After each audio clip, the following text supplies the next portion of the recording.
On live radio, Rush Limbaugh confronts TUPAC. You represent everything wrong with modern America. The conservative media emperor just challenged hip-hop royalty in front of his massive audience. What happens next surprises everyone listening. TUPAC's thoughtful reply doesn't just educate Rush about hip-hop culture. It reveals something about media, truth, and responsibility that transforms how America's most powerful radio host thinks about his own influence. Before we dive into this incredible story, make sure to watch until the very end. What Rush admits in the final moments will completely change how you think about media influence and cultural responsibility forever.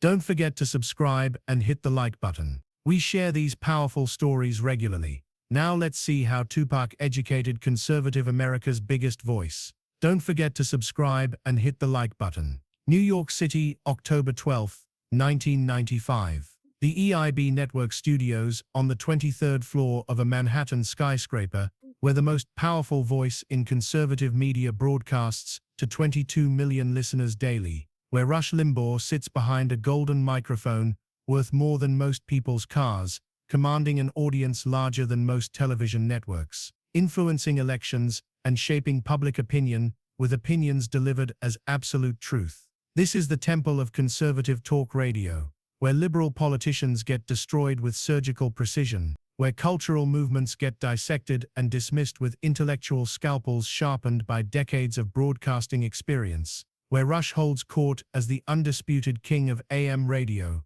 with influence that reaches into congressional offices and state legislatures across America.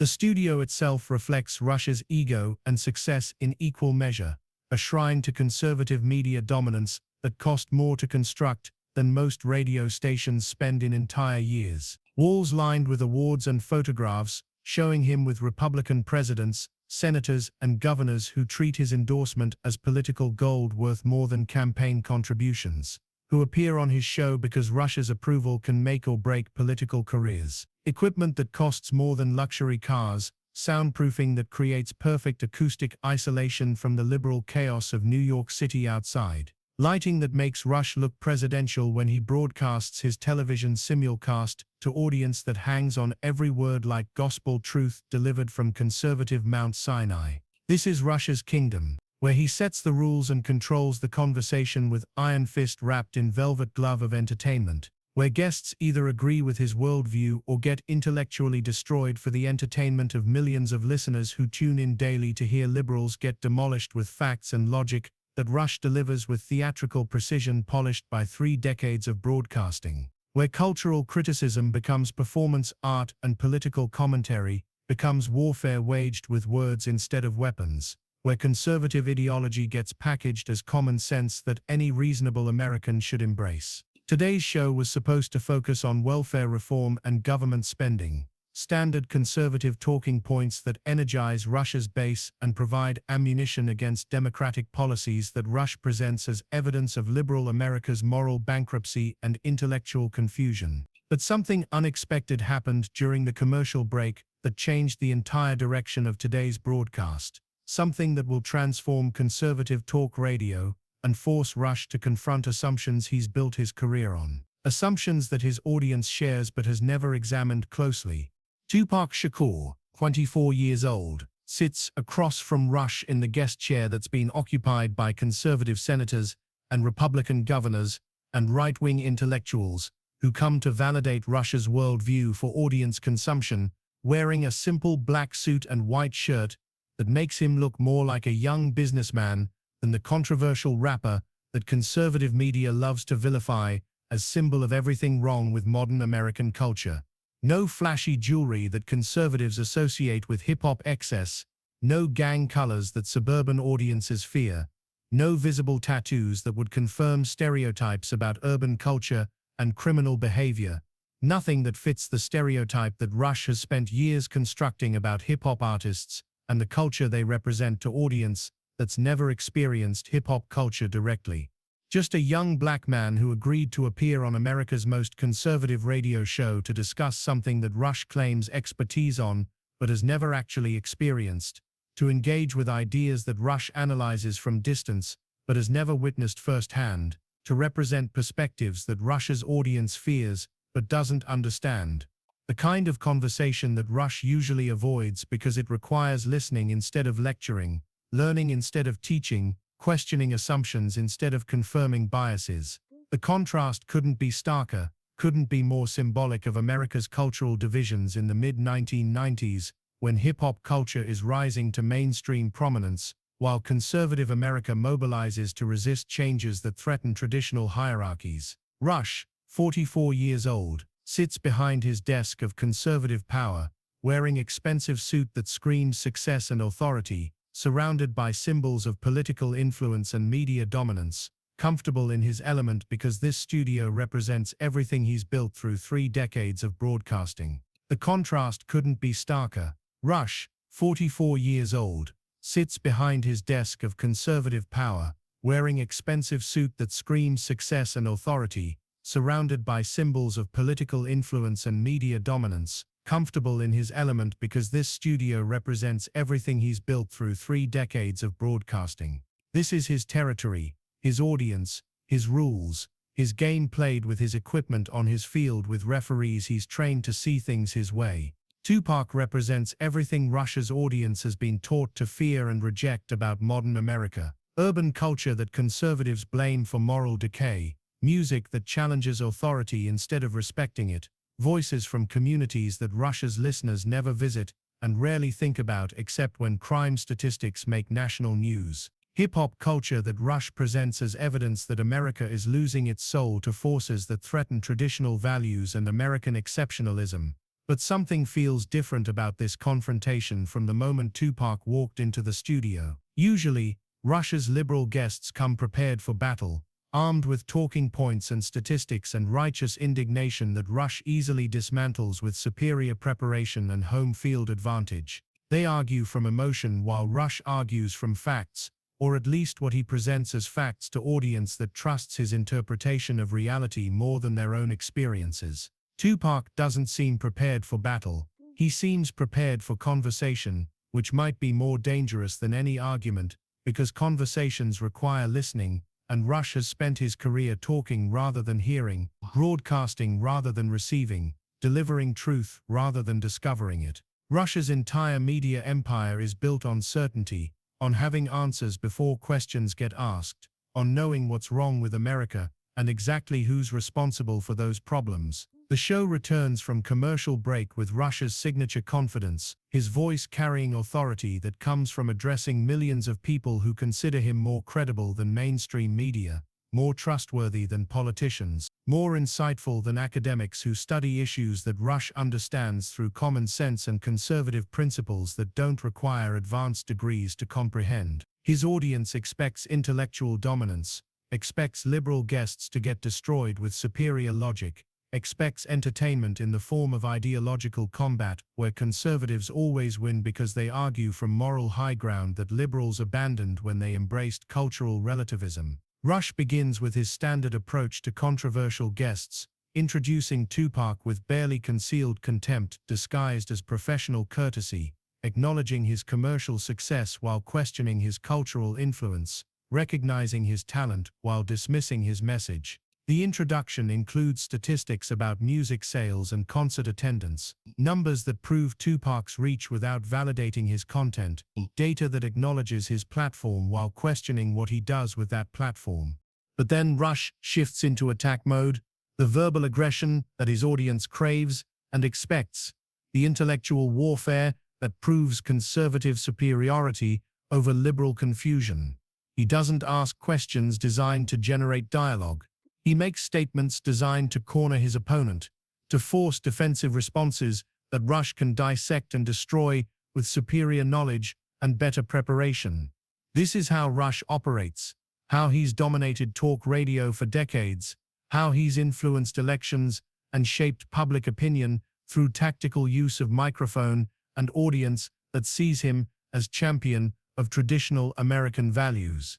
The attack comes in the form of cultural criticism disguised as concerned observation about America's moral decline, about music that promotes violence and degrades women and celebrates criminal behavior that destroys communities and undermines law enforcement, and threatens social stability that conservative Americans work hard to maintain. Rush presents himself as defender of civilization against cultural forces that TUPAC represents, guardian of traditional values against hip-hop influence that corrupts young minds and destroys family structures that once made America strong. Then Rush delivers the line that was supposed to end the conversation before it really began. The accusation designed to put TUPAC on defensive and demonstrate conservative moral superiority over liberal cultural confusion. You represent everything wrong with modern America, not a question, but a verdict, delivered with authority that comes from 3 decades of broadcasting to audience that trusts Rush's judgment about American culture more than their own observations about American reality. The studio goes silent, except for the slight hum of electronic equipment and air conditioning that maintains perfect temperature for broadcasting equipment that costs more than houses. Rush expects defensive response, angry justification, emotional reaction that he can use to prove his point about hip-hop culture's inability to engage in rational discourse about serious social issues. He expects TUPAC to react like most liberal guests react when confronted with uncomfortable truths about their ideology, with passion instead of logic, with feelings instead of facts. But TUPAC doesn't react the way Rush expects liberal guests to react when their worldview gets challenged by superior conservative analysis. He doesn't get defensive or angry or emotional in ways that would validate Rush's assumptions about hip-hop culture and urban mentality and liberal inability to engage in rational political discourse. Instead, he asks a question that changes the entire dynamic of this confrontation, that transforms attack into dialogue, that forces Rush to defend assumptions he's never had to defend because his audience usually shares those assumptions. TUPAC asks Rush when he last visited the communities that Rush claims to understand well enough to judge, when he last talked to people whose lives inform the music that Rush dismisses as cultural poison, when he last witnessed the realities that hip-hop documents instead of relying on statistics and news reports and conservative analysis that interprets urban problems through suburban perspectives that may miss crucial context about cause and effect. The question hits Rush harder than expected because it's not defensive but offensive, not reactive but proactive, not answering the charge but questioning the framework that makes the charge seem reasonable. Rush's confidence wavers slightly because this isn't the conversation he planned to have, isn't the intellectual combat he prepared for, isn't the liberal destruction that his audience expects from these encounters with cultural figures who represent everything conservative America opposes. TUPAC continues with voice that carries no anger or defensiveness, just calm curiosity about assumptions that drive conservative analysis of problems that conservatives observe from distance but rarely experience directly. He asks Rush about the difference between documenting reality and creating reality, between reporting problems and causing problems, between giving voice to voiceless people and encouraging behavior that creates more voiceless people. Questions that force examination of cause and effect, of responsibility and influence, of media power and cultural impact. Rush realizes he's not debating a typical liberal guest who argues from emotion and ideology. He's engaging with someone who understands media influence and cultural responsibility, someone who's thought carefully about the relationship between art and society, someone whose perspective challenges conservative assumptions about urban culture and hip-hop influence, and the relationship between documenting problems and causing problems. The conversation that follows lasts 43 minutes and transforms both men's understanding of media responsibility, cultural influence, and the difference between reporting reality and shaping reality. Rush discovers that his assumptions about hip-hop culture are based on selective evidence and conservative interpretation rather than direct experience with communities that hip-hop represents.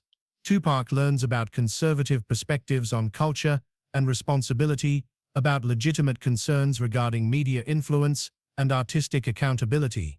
Both men recognize that they wield enormous influence over different audiences, that their words reach millions of people who make decisions based partly on what they hear from media figures they trust. Rush influences conservative politics through talk radio that shapes public opinion about policy and culture. TUPAC influences urban culture through music that shapes public opinion about politics and society. Both carry responsibility for how they use platforms that reach communities looking for leadership and understanding. The breakthrough comes when Rush acknowledges that his criticism of hip-hop culture has been based on limited exposure to actual hip-hop content and conservative analysis of urban problems rather than direct experience with urban communities. He admits that his understanding of cause and effect regarding cultural influence and social problems may be incomplete because his perspective is filtered through suburban conservative interpretation rather than direct observation of urban conservative reality. TUPAC acknowledges that artistic expression carries responsibility, that influence requires thoughtfulness about consequences, that reaching young people means considering how messages get interpreted and applied.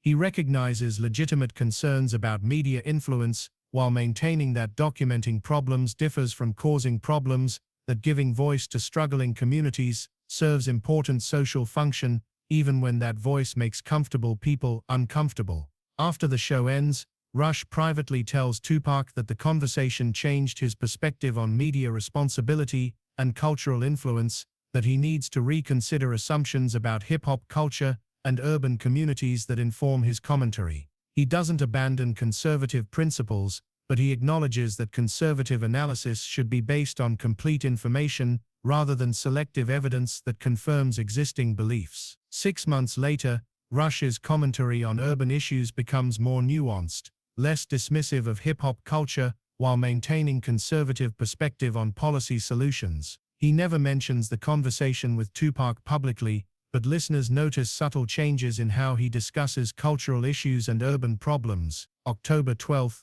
1995, in a Manhattan radio studio, conservative America's most powerful voice learned that cultural criticism requires cultural understanding, that media influence carries media responsibility, that judging communities from distance may miss important context about cause and effect. The day Rush Limbaugh attacked TUPAC on live radio became the day he discovered that real conservatism includes intellectual honesty about complex issues that simple solutions can't solve.